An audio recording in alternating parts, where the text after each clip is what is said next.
the public domain. Chapter 3. How Ozma Granted Dorothy's Request. I suppose you have read so much about the magnificent Emerald City that there is little need for me to describe it here. It is the capital city of the Land of Oz, which is justly considered the most attractive and delightful fairyland in all the world. The Emerald City is built all of beautiful marbles, in which are set a profusion of emeralds, every one exquisitely cut and of very great size. There are other jewels used in the decorations inside the houses and palaces, such as rubies, diamonds, sapphires, amethysts, and turquoises. But in the streets and upon the outside of the buildings only emeralds appear, from which circumstance the place is named the Emerald City of Oz. It has 9,654 buildings, in which lived 57,318 people up to the time my story opens. All the surrounding country, extending to the borders of the desert which enclosed it upon every side, was full of pretty and comfortable farmhouses, in which resided those inhabitants of Oz who preferred country to city life. Altogether, there were more than 500,000 people in the Land of Oz, although some of them, as you will soon learn, were not made of flesh and blood as we are, and every inhabitant of that favored country was happy and prosperous.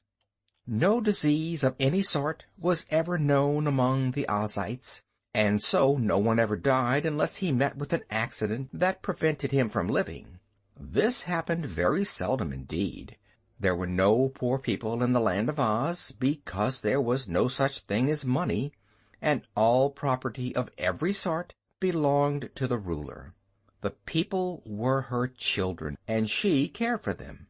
Every person was given freely by his neighbors whatever he required for his use, which is as much as anyone may reasonably desire. Some tilled the lands and raised great crops of grain, which was divided equally among the entire population, so that all had enough. There were many tailors and dressmakers and shoemakers and the like, who made things that anyone who desired them might wear. Likewise, there were jewelers who made ornaments for the person which pleased and beautified the people, and these ornaments also were free to those who asked for them. Each man and woman, no matter what he or she produced for the good of the community, was supported by the neighbors with food and clothing and a house and furniture and ornaments and games. If by chance the supply ever ran short, more was taken from the great storehouses of the ruler, which were afterward filled up again when there was more of any article than the people needed. Everyone worked half the time and played half the time, and the people enjoyed the work as much as they did the play, because it is good to be occupied and to have something to do. There were no cruel overseers set to watch them, and no one to rebuke them or to find fault with them.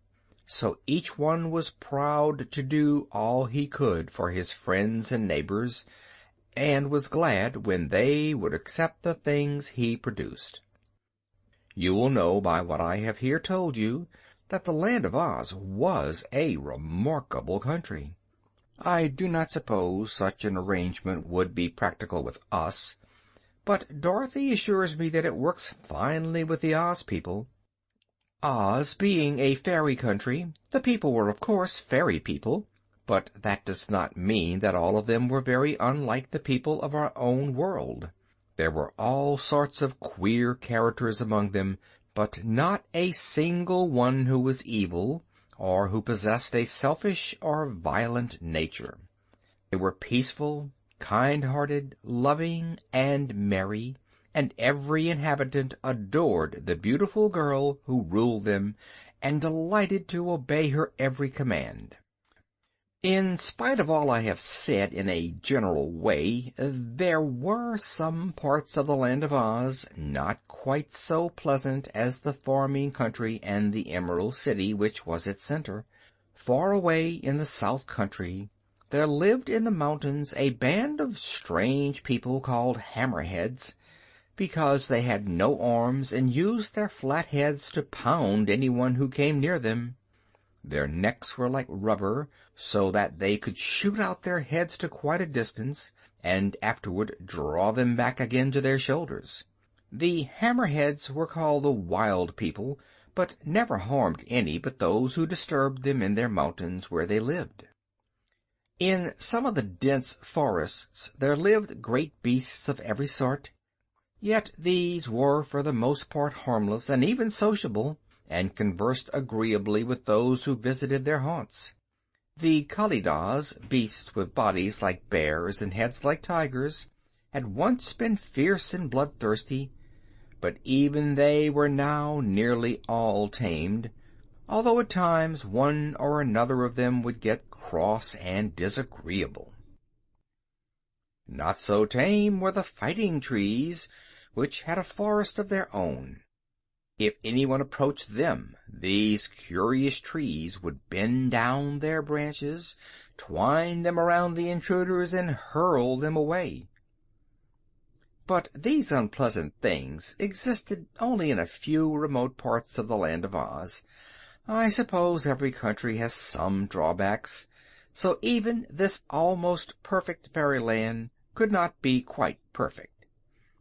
Once there had been wicked witches in the land, too, but now these had all been destroyed, so, as I said, only peace and happiness reigned in Oz. For some time Ozma had ruled over this fair country, and never was ruler more popular or beloved. She is said to be the most beautiful girl the world has ever known, and her heart and mind are as lovely as her person. Dorothy Gale had several times visited the Emerald City and experienced adventures in the Land of Oz, so that she and Ozma had now become firm friends. The girl ruler had even made Dorothy a princess of Oz, and had often implored her to come to Ozma's stately palace and live there always. But Dorothy had been loyal to her Aunt Em and Uncle Henry, who had cared for her since she was a baby, and she had refused to leave them because she knew they would be lonely without her. However, Dorothy now realized that things were going to be different with her uncle and aunt from this time forth, so after giving the matter deep thought, she decided to ask Ozma to grant her a very great favor. A few seconds after she had made the secret signal in her little bedchamber, the Kansas girl was seated in a lovely room in Ozma's palace in the Emerald City of Oz. When the first loving kisses and embraces had been exchanged, the fair ruler inquired, "What is the matter, dear? I know something unpleasant has happened to you, for your face was very sober when I saw it in my magic picture. And whenever you signal me to transport you to this safe place where you are always welcome, I know you are in danger or in trouble." Dorothy sighed. "This time, Ozma, it isn't I," she replied, "but it's worse, I guess, for Uncle Henry and Aunt Em are in a heap of trouble, and there seems no way to get them out of it, anyhow, not while they live in Kansas." "Tell me about it, Dorothy," said Ozma with ready sympathy. "Well, you see, Uncle Henry is poor, for the farm in Kansas doesn't amount to much as farms go. So one day Uncle Henry borrowed some money and wrote a letter saying that if he didn't pay the money back they could take his farm for pay. 'Course he expected to pay by making money from the farm, but he just couldn't. And so they're going to take the farm, and Uncle Henry and Aunt Em won't have any place to live. They're pretty old to do much hard work, Ozma, so I'll have to work for them, unless—" Ozma had been thoughtful during the story, but now she smiled, and pressed her little friend's hand. "Unless what, dear?" she asked. Dorothy hesitated, because her request meant so much to them all. "Well," said she, "I'd like to live here in the Land of Oz, where you've often invited me to live, but I can't, you know, unless Uncle Henry and Aunt Em could live here too." "Of course not!" exclaimed the ruler of Oz, laughing gaily. "So, in order to get you, little friend, we must invite your uncle and aunt to live in Oz also." "Oh, will you, Ozma?" cried Dorothy, clasping her chubby little hands eagerly. "Will you bring them here with the magic belt, and give them a nice little farm in the Munchkin country, or the Winkie country, or some other place?" "To be sure," answered Ozma, full of joy at the chance to please her little friend. "I have long been thinking of this very thing, Dorothy dear, and often I have had it in my mind to propose it to you. I am sure your uncle and aunt must be good and worthy people, or you would not love them so much. And for your friends, Princess, there is always room in the Land of Oz." Dorothy was delighted, yet not altogether surprised, for she had clung to the hope that Ozma would be kind enough to grant her request. When indeed had her powerful and faithful friend refused her anything? "But you must not call me Princess," she said, "for after this I shall live on the little farm with Uncle Henry and Aunt Em, and princesses ought not to live on farms." "Princess Dorothy will not," replied Ozma, with her sweet smile. "You are going to live in your own rooms in this palace, and be my constant companion." "But Uncle Henry—" began Dorothy. "Oh, he is old, and has worked enough in his lifetime," interrupted the girl ruler. "So we must find a place for your uncle and aunt where they will be comfortable and happy, and need not work more than they care to. When shall we transport them here, Dorothy?"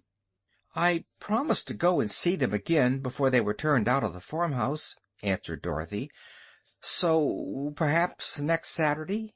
"But why wait so long?" asked Ozma, "and why make the journey back to Kansas again?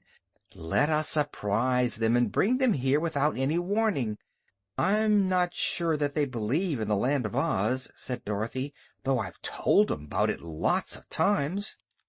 "They'll believe when they see it," declared Ozma. "And if they are told they are to make a magical journey to see our fairyland, it may make them nervous. I think the best way will be to use the magic belt without warning them, and when they have arrived you can explain to them whatever they do not understand." "Perhaps that's best," decided Dorothy. "There isn't much use in their staying at the farm until they are put out, 'cause it's much nicer here."